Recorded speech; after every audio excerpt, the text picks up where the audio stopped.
आपका दोस्त रोस्ट एक बार फिर से स्वागत करता हूं आपका अपने YouTube चैनल और India tour series video number 28 में। और आज की मेरी वीडियो है गुजरात सोमनाथ की। सोमनाथ जो कि पहला ज्योतिर्लिंग है और हमारे सफ़र की शुरुआत में है तीसरा ज्योतिर्लिंग है। हमारे सफ़र की शुरुआत होती है दिल्ली से और आज साल का पहला दिन है। हम 1 जनवरी को निकलते हैं दिल्ली से गुजरात सोमनाथ मंदिर दर्शन के लिए। घर से थोड़ा लेट निकलने पे हमने जैसे तैसे गिर पड़ के रेलवे स्टेशन पे अपनी ट्रेन को पकड़ा और हम पहुंचे गुजरात। हमारी ट्रेन दिल्ली से अहमदाबाद के लिए थी।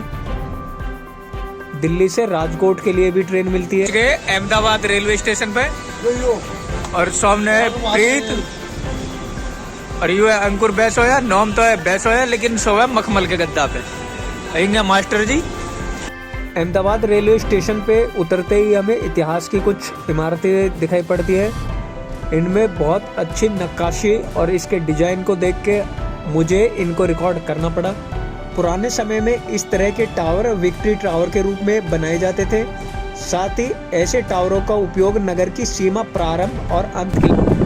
बात करें सोमनाथ मंदिर के इतिहास की तो सोमनाथ मंदिर को आक्रांताओं ने 17 बार तोड़ा है और ये तोड़ने का इसका प्रमुख कारण ये था क्योंकि यह समुद्री रास्ते में भारत के आगमन पे सबसे पहले पड़ता था और इसमें मौजूद धन संपदा या सोने हीरे जवाहरात आदि को लूटना उनका पहला काम होता था। अहमदाबाद से वेरावल के लिए हमें दूसरी ट्रेन पकड़नी थी जो कि 4 से 6 घंटे लेट थी।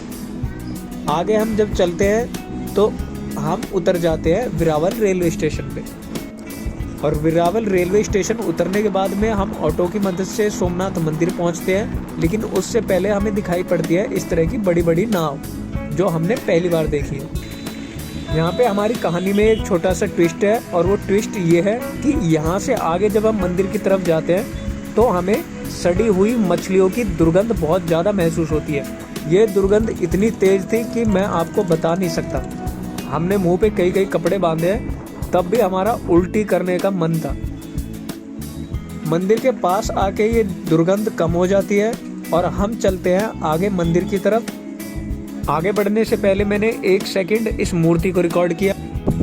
सोमनाथ मंदिर को कई बार तोड़ने के साथ साथ कई बार बनाया भी गया है और हमारे इतिहास में 5 ऐसे राजाओं का नाम मिलता है जिसने सोमनाथ मंदिर को बनवाया था अपने काल में। उन्हीं में से एक 814 ईस्वी में गुर्जर प्रतिहारों ने इस मंदिर का निर्माण करवाया था और गुर्जर प्रतिहारों के ही नाम पे गुजरात मंदिर का नाम पड़ा। गुजरात का सीधा संबंध गुर्जर प्रतिहारों से है और गुर्जर प्रतिहारों के बारे में हमें मंदिर के अंदर भी पढ़ने को मिलता है। थोड़ी आगे बढ़ने पे हमें सबसे पहले मंदिर दिखाई पड़ता है और हमारे सामने ही मंदिर के लाइट शो वाली लाइटें बंद हुई है। हमने रात को और फिर सुबह जल्दी दोनों टाइम मंदिर में दर्शन किए और कमाल की बात ये थी कि दोनों टाइम हमें बिल्कुल भी भीड़ नहीं मिली थी। हमने बहुत आराम से तसल्ली से शांति से मंदिर में दर्शन किए और कोशिश की कि इसको एक्सप्लोर अच्छे से कर सके। सुबह सूर्य देव जी से पहले हमने मंदिर में दर्शन किए और उस टाइम पे यहाँ पे अलग ही नज़ारा दिखाई पड़ा। हमारे सामने बहुत बड़ा समुद्र था जो हमने पहली बार देखा था। सोमनाथ मंदिर के सामने ही एक और पुराना मंदिर है जिसमें टाइम कम होने की वजह से हम अंदर नहीं गए और इसी के साइड में हमारा रूम था। मंदिर के पास में ही आपको रहने के लिए स्टे करने के लिए ऑप्शंस मिल जाते हैं। साथ ही खाने के लिए भी यहाँ पे छोटी छोटी दुकानें थी। खाना बहुत महंगा था और मध्य प्रदेश में ओंकारेश्वर या फिर महाकालेश्वर के मुकाबले टेस्ट भी बहुत कम था। पानी यहाँ का खारा था क्योंकि समुद्र बिल्कुल पास ही है। सोमनाथ दर्शन के लिए आपको सबसे अच्छा टाइम सुबह जल्दी और शाम को लेट है। उस टाइम पे भीड़ नहीं होती है। साथ में आपको लाइट शो वगैरह भी देखने को मिलता है। धर्म के ग्रंथों के अनुसार हमें पता लगता है कि ये मंदिर हजारों वर्ष पुराना है और इस मंदिर की जो कथा है वो इस तरह से है कि सोमनाथ मंदिर जहाँ आज स्थित है यहाँ पे कभी चंद्रमा का श्राप मुक्त हुआ था और साथ में मंदिर के जीर्णोद्धार की बात करें तो श्री सरदार वल्लभ भाई पटेल ने लास्ट टाइम मंदिर का निर्माण करवाया था और तब से अभी तक लगभग 1 सदी होने वाली है और इस मंदिर के ऊपर बनावट और चित्रकारी इतनी खूबसूरत है जो कि आज के ज़माने की बिल्डिंग को भी फेल करती है। यहाँ पे आपको अलग अलग देवी देवताओं की मूर्ति दिखाई पड़ती है, ऋषि महात्माओं की मूर्ति दिखाई पड़ती है। देखने को मिलता है मंदिर का भव्य स्वरूप। जब मंदिर में अंदर जाते हैं तो गर्भगृह में एंट्री करते ही आपको सबसे पहले दिखाई देते हैं बड़े बड़े पिलर, और उन पिलर के पीछे गर्भगृह पे जब आपकी नजर जाती है तो आपको प्योर गोल्ड से बना हुआ एक स्ट्रक्चर दिखाई देता है। उसी के अंदर आपको शिव जी दिखाई देते हैं। मंदिर में अंदर निकलने के बाद में आप मंदिर के बैक साइड में एक स्ट्रक्चर देखते हैं जो कि अभी आधा अधूरा दिखाई पड़ रहा है। ये माता पार्वती को समर्पित है और उसी के पीछे आपको पूरा बड़ा समुद्र दिखाई पड़ता है। मंदिर के साइड में आपको इस तरह की मूर्तियां या मैं कहूँ 12 ज्योतिर्लिंगों को समर्पित छोटी छोटी कहानियां और उनकी डॉक्यूमेंट्री टाइप दिखाई पड़ती है। ये मंदिर की दूसरी साइड है। मंदिर के पीछे ही एक कॉरिडोर बनाया हुआ है जिसमें वॉक के लिए या साइकिलिंग के लिए ऑप्शन अभी है।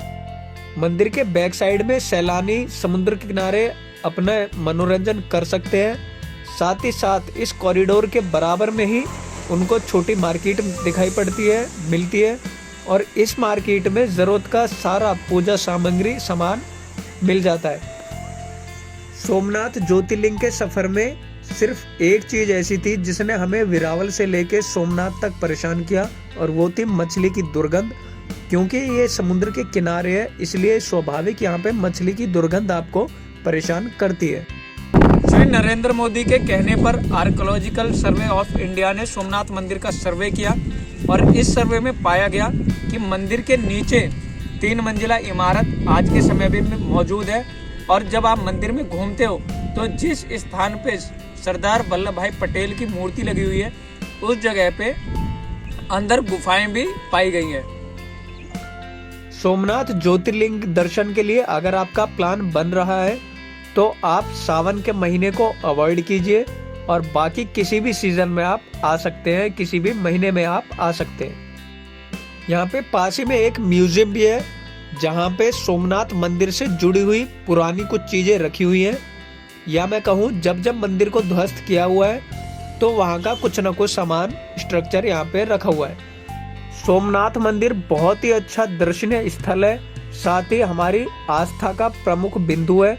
हमारे 12 ज्योतिर्लिंग के सफर में ये हमारा तीसरा ज्योतिर्लिंग था जिसके हमने दर्शन किए, और हमें उम्मीद है कि जल्दी हम अपने बाकी बचे हुए ज्योतिर्लिंग के सफर को पूरा करेंगे। मुझे उम्मीद है ये वीडियो आपको जरूर पसंद आई होगी। अगर आपको वीडियो अच्छी लगी हो, इंफॉर्मेटिव लगी हो तो प्लीज़ हमारे चैनल को सब्सक्राइब करें, साथ ही बेल आइकन को जरूर दबाएं। जल्दी मिलते हैं आने वाली अगली वीडियो में।